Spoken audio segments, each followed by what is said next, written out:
फिर उन्नति खाना लगाती है। इतने सारे व्यंजन देखकर रंजिता की आंखें बड़ी बड़ी हो जाती है। इतना सब कुछ मेरे लिए?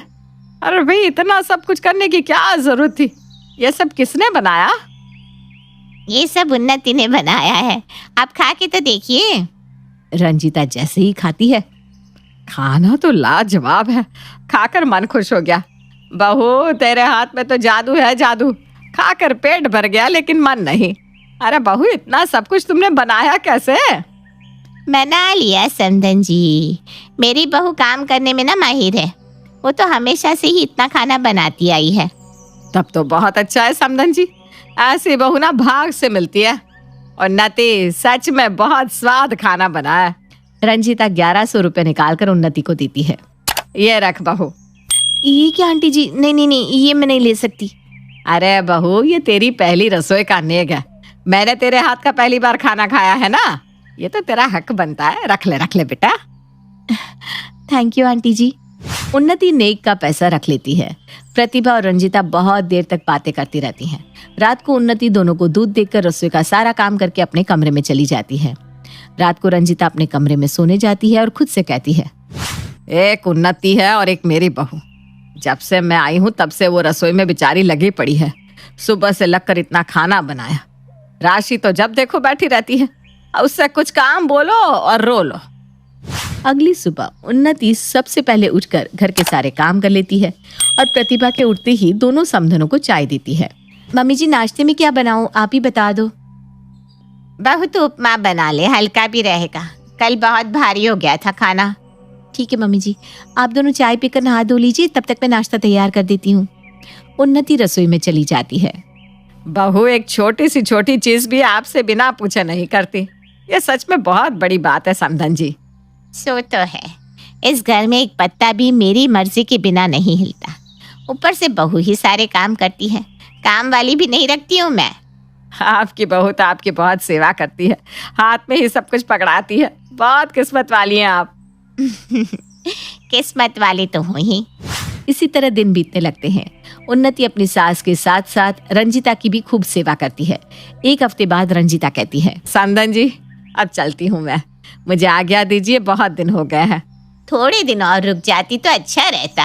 अरे नहीं, अब मैं जाऊंगी अपने घर। ठीक है, जैसा आप कहें। उन्नति आपको ट्रेन में बिठाएगी। उन्नति रंजिता को ट्रेन में बिठा देती है और अगली सुबह रंजिता पहुंच जाती है अपने घर। सास को इतने दिनों के बाद देखकर राशि कहती है, मम्मी जी, कैसा रहा आपका ट्रिप? ट्रिप तो बहुत अच्छा था। अच्छा हुआ मैं तेरे घर गई, वरना मुझे तो बहुत कुछ पता ही नहीं चलता। चल, मेरे लिए चाय बना कर ला, और हाँ, अच्छे से बनाना, मैं नहा धोकर आती हूँ। रंजिता की बोली में इतना कड़कपन देखकर राशि कहती है, ये मम्मी जी को क्या हो गया? अचानक से इनकी बोली इतनी बदल कैसे गई? इधर रंजिता नहाते नहाते खुद से कहती है, बहू को मैंने ही इतनी ढील दे रखी है, अब इसकी माँ की तरह मुझे भी हुकूमत करनी होगी, तब जाकर ये लाइन पर आएगी। रंजिता नहा धोकर आती है और चाय पीने के बाद, बहू, नाश्ते में पुलाव बना देना। पुलाव? पर मम्मी जी, मैं पुलाव नहीं खाती। नहीं खाती क्या होता है? नहीं खाती हो तो खाने लगो।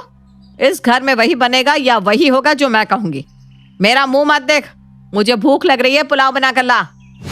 अपनी सास में इतना बदलाव देखकर राशि झटपट रसोई में जाकर काम पर लग जाती है। ऐसा क्या हुआ मेरे मायके में जो मम्मी जी में इतना बदलाव आ गया? काम करने को मजबूर हो गई हूँ मैं। आराम से फुसलाकर मम्मी जी से पूछती हूँ। राशि पुलाव बनाकर रंजिता को देती है और कहती है, मम्मी जी, पुलाव। ये पुलाव है? अपनी भाभी से कुछ सीख, कितना अच्छा खाना बनाती है वो। आदमी उंगलियां चाटता रह जाए। वो बेचारी घर के साथ साथ बाहर के काम भी करती है, और तू तो मुंह देखती रहती है बस। अच्छे से खाना बनाना सीख ले, और नहीं आता तो उन्नति से पूछकर बना। मम्मी जी, मैं कोशिश करती हूँ ना। कोशिश नहीं, मुझे काम चाहिए। अगली बार मैं ऐसा खाना नहीं खाऊंगी, समझी? तो ये बात है, मम्मी जी उन्नति को देखकर ये सब मुझसे कह रही हैं। इतने में ही रंजिता फिर से कहती है, पानी ला कर दे। तेरी भाभी होती तो खुद ही सब कर देती, बोलने की जरूरत ही नहीं पड़ती। पूरा घर बिखरा पड़ा है, वो तो सुबह उठकर झाड़ू पोछा सब करके नाश्ता भी बना लेती थी अब तक। मम्मी जी, मुझे इतना सब कुछ नहीं आता है। अरे करेगी तो सब आ जाएगा। वो बेचारी कौन सा अपने मायके में काम की हुई है? मैं आज ही काम वाली हटा देती हूँ। आज से पूरा घर तू ही साफ करेगी। नहीं नहीं नहीं, ऐसा मत कीजिए मम्मी जी, मैं नहीं कर पाऊंगी ये सब। रंजीता राशि की एक नहीं सुनती। राशि की तो हालत खराब हो जाती है। वो अपने कमरे में जाकर प्रतिभा को फोन करती है। मम्मी तुम्हें क्या जरूरत थी मेरी सास के सामने भाभी से इतना काम करवाने की? अब मेरी सास मुझे इतना सुना रही है। अरे मैं क्या करूँ, तूने ही तो कहा था उन्नति से सारे काम करवा लो, घर और बाहर की। तो मैंने काम वाली को भी हटा दिया था। मैंने अपने पैर पर खुद ही कुल्हाड़ी मार ली। अब मैं क्या करूं मम्मी? मुझे अपनी सास को तुम्हारे घर भेजना ही नहीं चाहिए था।